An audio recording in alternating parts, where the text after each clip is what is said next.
Olá pessoal, tudo bem? Vamos então apresentar a terceira videoaula com exemplos de aplicação do método Design Construtal em problemas de engenharia. Até então nós apresentamos os principais conceitos, né, da área e também comentamos sobre a aplicação do método Design Construtal em problemas de difusão do calor, problemas de cavidades e problemas de caminhos condutivos. Né? Então, agora o próximo passo é mostrar alguns exemplos de aplicação em problemas de transferência de calor e mecânica dos fluidos, considerando convecção de calor. Tá? Então, design construção em escoamentos externos e internos. Tá? Um tipo de estudo que tem sido bastante realizado é a análise de escoamentos sobre arranjos de cilindros ou corpos rombudos.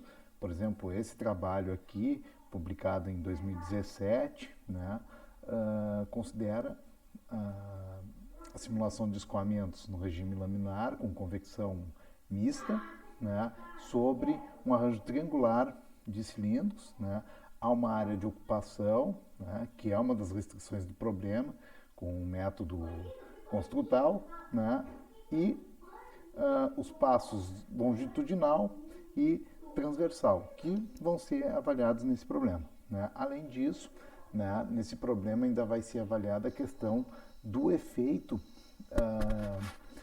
da combinação da convecção natural com a convecção forçada através de um grupo adimensional chamado número de Richardson, que é uma relação entre as forças impostas no escoamento devido à convecção natural e as forças impostas no escoamento devido à convecção forçada. Tá? Então, para esse problema, o principal objetivo foi maximizar o número de Nusselt, né, e minimizar o coeficiente de arrasto. Ou seja, a gente tem dois objetivos aqui nesse problema. Tá? Então, é um problema multi-objetivo. Tá? Então, aqui está a expressão usada para cálculo do número de Nusselt no arranjo triangular de cilindros e o coeficiente de arrasto usado para o arranjo de cilindros também. Então, nesse problema específico, num primeiro passo, a gente sempre analisa essa árvore olhando, vindo da direita para a esquerda. Então, o primeiro grau de liberdade analisado vai ser a razão entre o passo transversal e o diâmetro dos cilindros. Né? Nesse trabalho, especificamente, foi avaliado entre valores de 1,5 a 5, né? Considerando um SL sobre D fixo. Por exemplo, mantemos um Richardson de 0,1, né? Que é um caso dominado por convecção forçada. Mantém-se fixo o passo longitudinal e faz-se uma varredura do passo transversal. Aí há uma comparação entre os diferentes valores de ST sobre D, dos valores de número de Nusselt e coeficiente de arrasto obtidos. Né? O coeficiente de arrasto que tiver um menor valor vai ser o coeficiente de arrasto uma vez minimizado, e o maior número de Nusselt vai ser o número de Nusselt uma vez maximizado. Tá? Então, num segundo momento, a gente mantém o número de Richardson, altera o valor de SL sobre D e faz novamente a varredura do ST sobre D, calculando novamente o CD e o Nusselt. Como que é feito esse cálculo? Você pode usar diversas ferramentas, ou avaliar experimentalmente, né, fazendo as simulações em túnel de vento, ou modelando numericamente esse tipo de problema, visto que não há solução analítica para esse problema. Então, o entendimento da física do problema, ele é muito importante, é um primeiro passo antes de se realizar qualquer avaliação geométrica. Embora eu já tenha dito isso em outras videoaulas, né, isso acaba sendo repetido no sentido de reforçar essa ideia. Né? Então, depois de se variar o SL sobre D, se passa para outro valor de SL sobre D, e dentro desses dois ramos dessa árvore avaliados, vai ter um valor de número de Nusselt que vai ser o maior, que vai ser o número de Nusselt 2 vezes maximizado, vai se ter as geometrias correspondentes, que serão o SL sobre D uma vez otimizado. Esse subíndice T aqui é um indicativo de que é para a função, para o indicador de performance térmico, né? E a razão ST sobre D 2 vezes otimizada. Lembrem o seguinte, a geometria ela é otimizada enquanto o indicador de performance ele é maximizado ou minimizado no caso do coeficiente de arrasto. Para o coeficiente de arrasto, né, a gente vai ter o coeficiente de arrasto 2 vezes maximizado, a razão SL sobre D ótima para o indicador de performance de fluido, né, fluido dinâmico, no caso, né, e a razão ST sobre D 2 vezes otimizada. Né.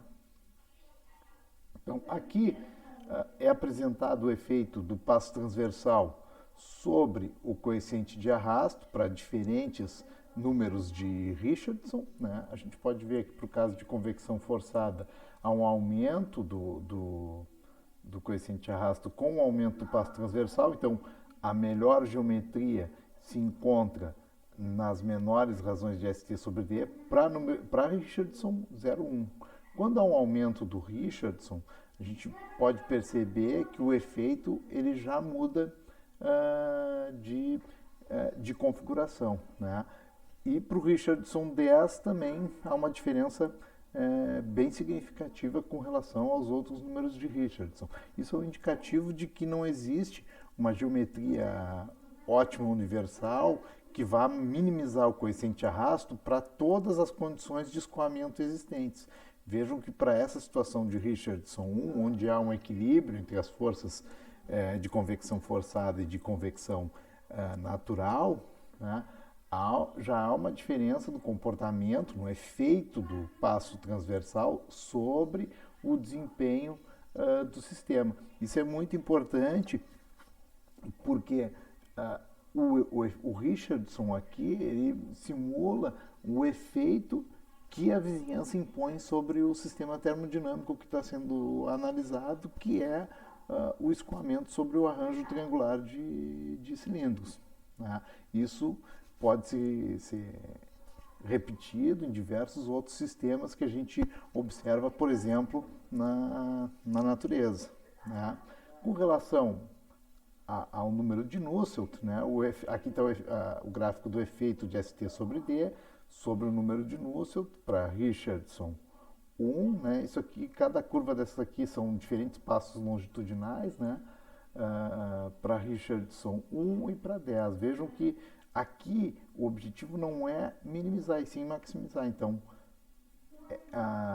para problemas dominados pela convecção forçada, os maiores passos transversais são melhores do que os menores, para um problema dominado pela convecção forçada. Conforme a convecção mista vai aumentando a sua importância, há um estreitamento da camada limite térmica e passos transversais intermediários começam a ser mais importantes do que os passos extremos. Então você consegue fazer uma construção mais compacta do arranjo de cilindros. Então o ideal seriam projetos que permitissem uma maleabilidade do arranjo conforme a condição do escoamento que incide sobre o arranjo. Tá? Isso é bastante interessante, porque mostra que o sistema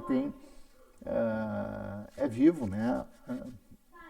E vai depender das condições da vizinhança impostas. Né? Bom, feito a primeira análise do efeito de ST sobre D sobre os indicadores de performance, o que se faz é se definir quais são os passos transversais que conduziram ao melhor desempenho, né?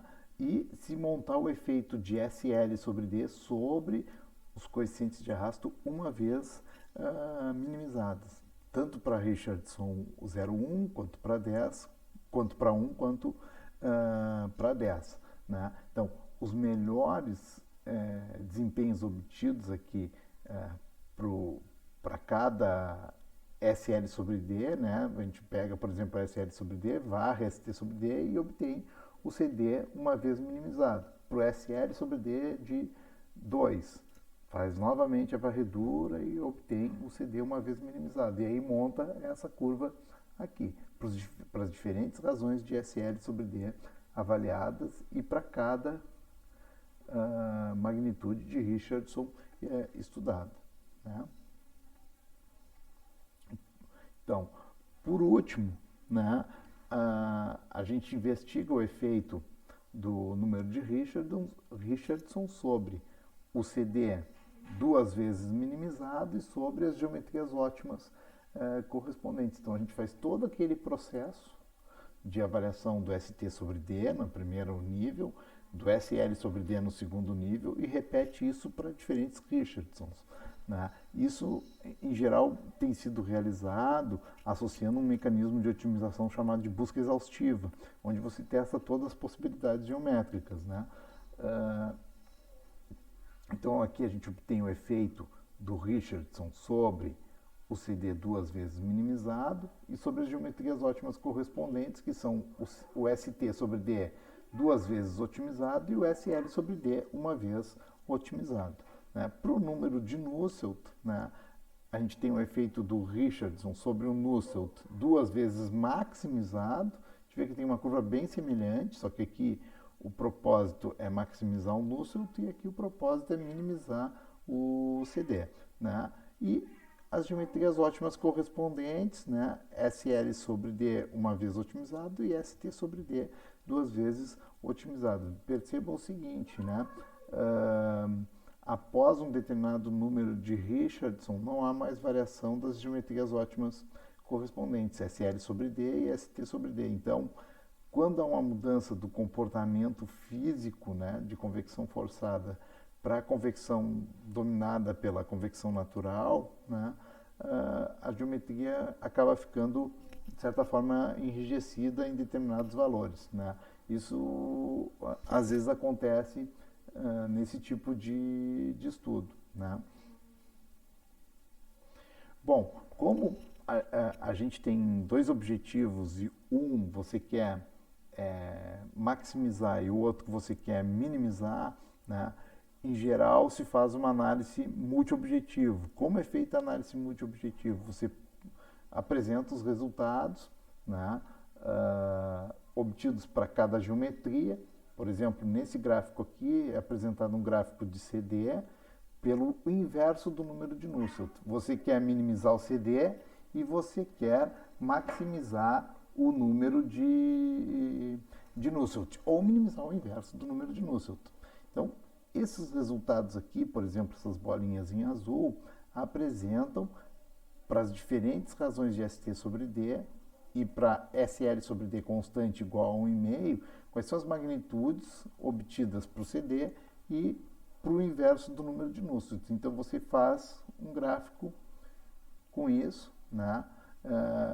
Pode ser percebido, né, que há configurações, por exemplo, né, para elevados passos transversais. Aqui a gente vê, nesse caso aqui para o Richardson 01, né, para elevados passos transversais você tem elevados coeficientes de arrasto, né, e valores muito pequenos do inverso do Nusselt. Então ele é bom do ponto de vista térmico, mas é ruim do ponto de vista fluidodinâmico, né? Por outro lado, né, você tem passos transversais muito pequenos, né, e eles são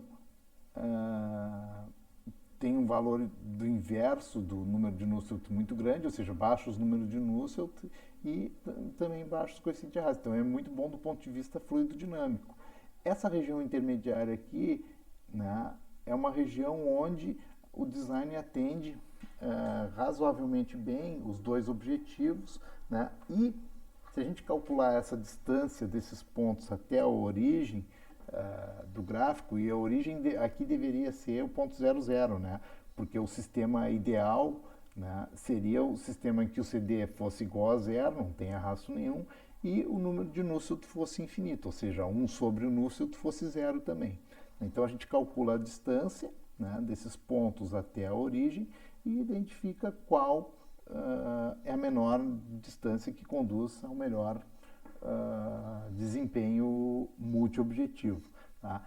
Muitos sistemas naturais têm esse tipo de comportamento, né, porque se precisa atender múltiplos objetivos. Então, a gente às vezes vai olhar para alguma forma da natureza e vai, por exemplo, fazer uma análise com um indicador de performance específico e não vai encontrar a geometria do sistema natural. Né? Muito provavelmente por causa desse tipo de situação, né? do sistema precisar atender múltiplos objetivos ou dificuldades, por exemplo, em representação das restrições, do problema e etc. Né? Então, isso é um aspecto bastante importante, principalmente porque os sistemas animais, por exemplo, atendem múltiplos objetivos. Né? Uma outra técnica que tem sido também empregada, né, para a construção desses arranjos é o posicionamento de cilindros de acordo com o design construtal, empregando uma função de construção. Então, ao invés de ter uma forma pré-definida, um arranjo triangular, um arranjo retangular, um arranjo alternado, um par de cilindros, você vai construindo esse arranjo a partir do uso de apenas um cilindro. Né? Então, você tem uma área de ocupação, você começa com um cilindro, joga um escoamento sobre esse cilindro e calcula, né, os campos de velocidade e de temperatura. Né? Com os campos de velocidade e temperatura definidos, você define uma função de construção nesse trabalho em específico que nós avaliamos, né? Foi definida uma função de construção chamada φ, que é a relação entre a velocidade em qualquer ponto do escoamento sobre a velocidade da corrente livre, que é a velocidade da entrada, e uma temperatura dimensional, que é dada pela temperatura nos tubos, menos a temperatura em algum ponto do fluido, sobre a diferença de temperatura entre a temperatura dos tubos e a temperatura da corrente livre. Né? Onde essa função for máxima, vai ser colocado o centro de um segundo cilindro. Então, se faz uma nova simulação, né, se define os campos novamente e a função de construção vai ajudar a definir a posição do terceiro cilindro, do quarto e assim por diante. Tá? Então aqui tem um exemplo do que foi publicado recentemente, né, de um artigo do nosso próprio grupo. Se definiu diferentes espaçamentos mínimos de distância entre os cilindros, né? Isso não é uma restrição, e sim um grau de liberdade do problema, porque quanto mais nós deixarmos afastados os cilindros, por exemplo, 2D, você tem uma liberdade maior para o escoamento passar pelo arranjo. A análise deve ser feita do ponto de vista do escoamento e não dos cilindros.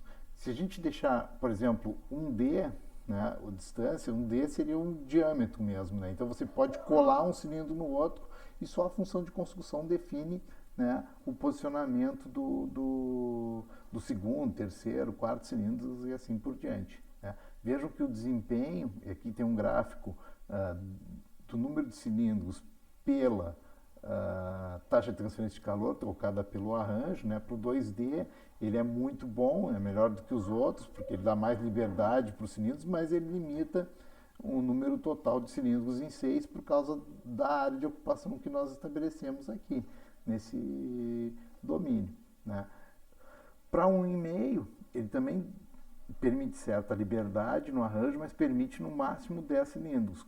Só que para esse problema, 10 cilindros foi suficiente para trocar mais calor do que 11, 12, 13, 14 com 1,25 vezes o D e 16 cilindros para 1D. Então veja o seguinte, a gente ocupou uma área de ocupação com 16 cilindros, né, e a gente teve uma troca térmica menor do que um arranjo com 10 cilindros, dependendo do espaçamento que se tem. Então, a questão de dar liberdade para o escoamento é muito importante para a definição desse tipo de problema, né, e para maximização do desempenho do sistema. Né? Então, a gente consegue ver uma construção bem semelhante ao que a gente encontra em arranjos alternados, né? E é uma construção baseada na lei construtal da sua forma mais elementar, né?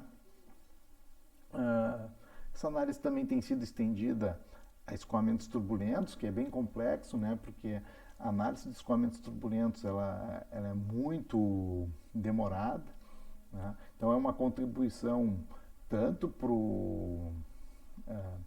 para a área do design construtal, onde poucas avaliações são feitas com escoamentos turbulentos, quanto também para a área de turbulência, porque o efeito do design é pouco avaliado em turbulência, porque a complexidade física do problema já é muito grande, né? Então, aqui se mostra os comportamentos, né, para diferentes passos transversais. Vejam que a interação entre dos escoamentos, a formação de esteira de vórtice, ela é completamente afetada pelo design. Tá? Então, esses padrões de escoamentos que surgem, né, eles vão surgir no sentido de maximizar o acesso das correntes, seguindo o princípio construtal. Então, essas formas que são geradas, elas, embora pareçam, elas tenham uma imagem que pareçam randômicas, elas são determinísticas, né, e seguem o princípio construtal. Tá? Aqui é a mesma coisa, a mesma análise que foi feita no trabalho anterior, lá de arranjo de 3 cilindros, efeito de passo transversal sobre o diâmetro ou o comprimento da aresta pelo coeficiente de arrasto, né, e do passo transversal pelo número de Nusselt. Né. Em escoamentos internos, tem sido estudado muitos problemas de cavidades dirigidas, né, então aqui é um problema específico que você tem uma região de fluido aqui em cinza, né? Você tem uma superfície superior deslizante com uma temperatura baixa e uma aleta aqui posicionada com uma temperatura mais alta. Tá? Então se mantém constante uma restrição essa área das aletas aqui e outra restrição é a área da cavidade. Né? Então você pode avaliar o efeito dessa razão entre altura e comprimento sobre um indicador de performance, por exemplo, a taxa de transferência de calor. Outras configurações também têm sido estudadas, como aletas em forma semelíptica, né? E mais recentemente a gente também desenvolveu um trabalho com 2 aletas retangulares inseridas no domínio do escoamento. Né? Também tem estudado escoamentos em canais, né, aletados, esse tipo de configuração muito comum, né, em encapsulamento de circuitos eletrônicos, também simula efeito de chicanas em trocadores de calor. Então, a gente consegue ter uma visualização bastante interessante, né, do que acontece com o design nesse tipo de problema e como que isso pode ser extrapolado para problemas mais realísticos. Então, nesse trabalho, era um trabalho com múltiplo objetivo também, que era imposto uma quantidade de movimento aqui em um campo de temperaturas, né, incidindo sobre esses 2 cilindros, e o objetivo era maximizar a taxa de transferência de calor entre os bloquinhos aquecidos e o escoamento a uma temperatura mais baixa e também diminuir a diferença de pressão entre a entrada e a saída. Se nós impuséssemos uma diferença de pressão, ao invés de impor um número de Reynolds, impuséssemos um número de Bejan por uma diferença de pressão, a gente poderia analisar esse problema só com um indicador de performance, que seria a taxa de transferência de calor. Por quê? Porque conforme a gente vai aumentando essa restrição do escoamento aqui, né, com a diferença de pressão imposta, você vai ter uma restrição maior da passagem do escoamento, vai ter uma quantidade de movimento menor e aí só o parâmetro térmico resolve o problema. Se a gente tem uma situação impondo uma quantidade de movimento, quando a gente restringir aqui, ele vai impor uma diferença de pressão maior para manter a quantidade de movimento na região do arranjo. Né? Então, você vai ter um sistema que você precisaria de uma bomba inviável de ser construída, por exemplo. Tá? Então, isso tem que ser levado em consideração. Além disso, nesse trabalho, ainda foi estudado efeitos, né, de diferentes frações de área entre, ou melhor, diferentes magnitudes de fração de área para o primeiro bloco e para o segundo, né? E também 2 graus de liberdade, a razão H2L2, que é a relação entre altura e comprimento do segundo corpo rombudo, do segundo bloco, né? E H1L1, essa razão de altura por comprimento do primeiro bloquinho também. Também a mesma curva de análise multiobjetivo, ó, a gente vê aqui que o objetivo é minimizar a perda de carga no canal e maximizar a taxa de transferência de calor. Né? Essa geometria aqui, por exemplo, com elevados valores de H1L1, né? Ele é muito bom do ponto de vista térmico, né? Porque ele minimiza aqui o inverso da taxa de transferência de calor, né? Mas ele tem uma diferença muito grande com as outras geometrias para perda de carga, né? Então ele é muito ruim do ponto de vista de perda de carga. E essas outras geometrias aqui são mais próximas do ponto 00, né? Então essas geometrias aqui tendem a ser as ótimas do ponto de vista multi-objetivo, né? Quando a gente analisa os 2 blocos, a gente consegue perceber que esse design aqui ele não é simétrico, né? Analisando do ponto de vista multiobjetivo, né? A primeira aleta ela é maior, a segunda é menor. A tendência é que se a gente construir 3, 4, 5 aletas, cada uma vai sendo menor um pouco, porque a primeira se beneficia de todo o potencial térmico e fluido dinâmico e as outras vão extraindo um pouco menos. Então,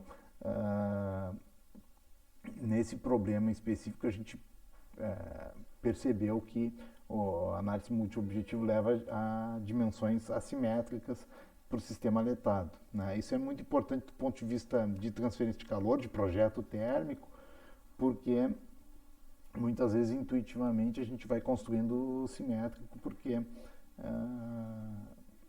é mais intuitivo, né? Bom, além disso, desses problemas em escoamentos externos e internos, vejam que tem bastante problemas que podem ser extrapolados para problemas de trocadores de calor. A gente também tem utilizado design construtal para problemas de mecânica dos fluidos que simulam processos de fabricação, por exemplo, processos de infusão de resina líquida. Então, esse problema aqui, embora o desenho seja muito parecido com o problema da cavidade, ele não é o problema da cavidade, tá? Seria um problema muito parecido com o caminho condutivo. E essas geometrias aqui foram propostas para a gente ter uma ideia se a comparação com caminhos condutivos funcionaria bem. Então, o que se espera no problema de caminho condutivo? Um material de alta condutividade, material de baixa condutividade e uma maior inserção do material de alta condutividade dentro do domínio de maior resistência, de baixa condutividade. Aqui, o que se tem é uma entrada de um escoamento com uma determinada pressão, um canal vazio, que não tem porosidade, e essa região em cinza claro é uma região que tem uma porosidade mais baixa e uma permeabilidade mais baixa também. Tá? Então, o que acontece? Essa região em cinza escura é uma região de mais baixa resistência e essa região aqui é uma região de maior resistência. Tá? Aqui, o que muda é a configuração, que é uma forma de T ao invés de uma forma de I. Para essa configuração em forma de T, essa árvore de simulações aqui foi realizada. Esse problema pode ter dois objetivos, tá? Para o estudo que nós publicamos recentemente, tá?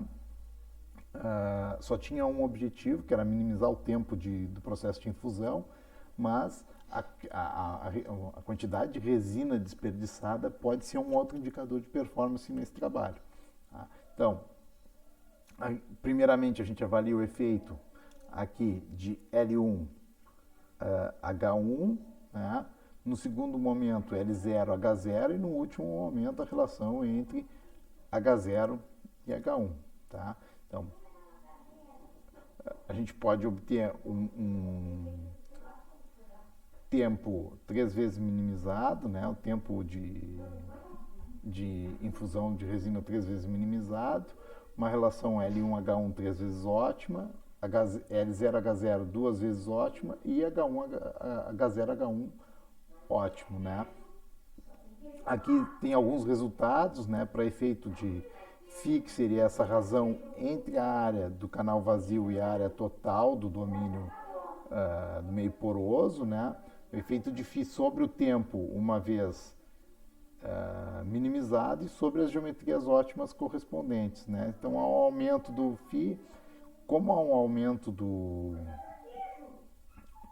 de φ, há um aumento da razão L0H0, porque ele começa a ocupar um espaço maior dentro do domínio, dentro desse domínio aqui do meio poroso, mas o que a gente percebe é que a maior inserção aqui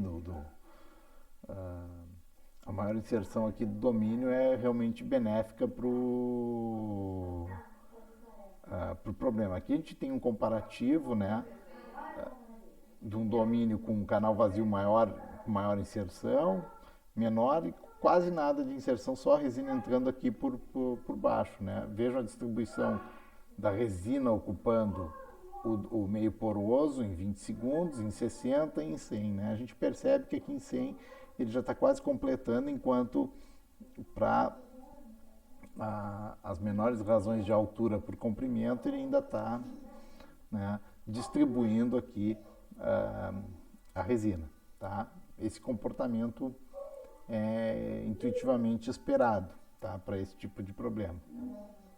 Para o T, tá, o que acontece é que, por exemplo, imagina-se que um L1H1 maior, ou seja, maior inserção dos ramos bifurcados no domínio, era o que ia conduzir ao melhor desempenho, semelhante ao que acontece em caminhos condutivos. Mas nesse problema específico, se você tem uma razão muito grande entre a espessura do canal principal e dos canais bifurcados, esse escoamento tem o escoamento de resina tem um descolamento de camada limite aqui, uma região de recirculação, e ele forma vazios permanentes dentro do domínio, e é essa região tracejada que a gente observa aqui no domínio. Então ele não pode ter uma inserção tão grande como acontece no problema do caminho condutivo. Ou seja, a física do problema que nós estamos analisando, ela afeta a análise do design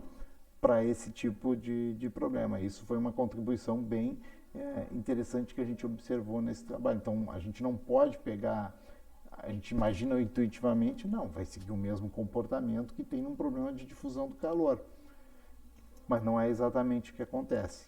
Tá? Por quê? Porque pode ter alguma especificidade física do problema que cause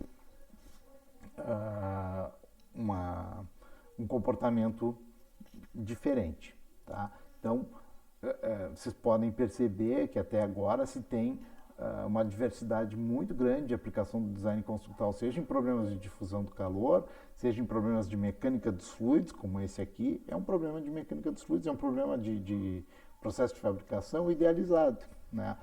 Porque, de fato, é um problema de um escoamento bifásico em meio poroso, né? Então, é um problema de mecânica dos fluidos. Até problemas de convecção, onde tem a minimização da perda de carga em escoamentos externos e internos e maximização de taxa de transferência de calor em problema de convecção. Tá?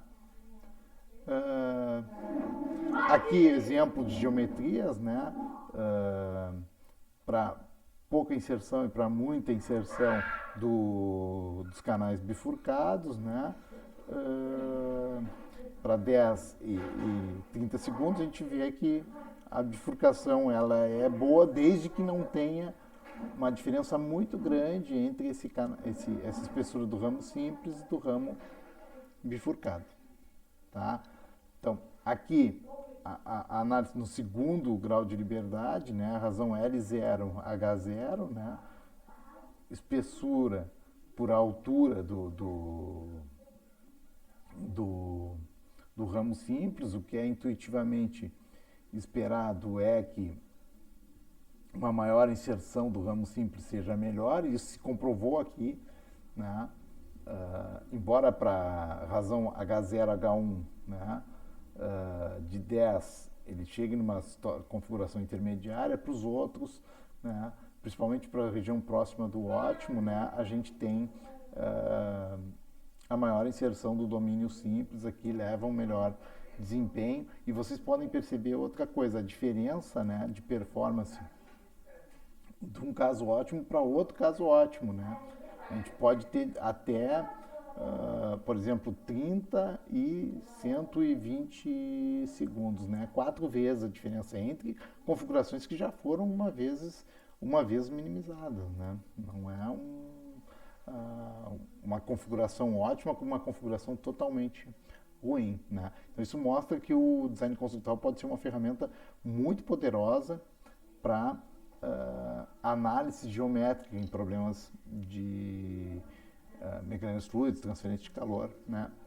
E aqui o último grau de liberdade, né? O efeito do H0, H1 sobre a temperatura duas vezes minimizada, a razão L1, H1 duas vezes ótima e a razão L0, H0 ótima, né? A gente vê que o efeito de H0, H1, né? Ele, com o aumento de H0, H1, você tem uma minimização da temperatura duas vezes minimizada, né? Até um determinado ponto, e depois tem uma tendência de elevação novamente. Então tem uma região intermediária aqui que leva ao melhor desempenho, né? E essa variação aqui de H0, H1 afeta também as geometrias ótimas dos outros graus de liberdade. Tá? Esse é um aspecto também bem importante no design construtural. Qual é a influência que um grau de liberdade tem sobre outros graus de liberdade. Tá? Bom, por hoje era isso. Agradeço a atenção de todos. Né? Depois vamos para a próxima videoaula, que vamos falar um pouco sobre problemas de fontes renováveis de energia e aplicação do design construtural nesses problemas. Até mais!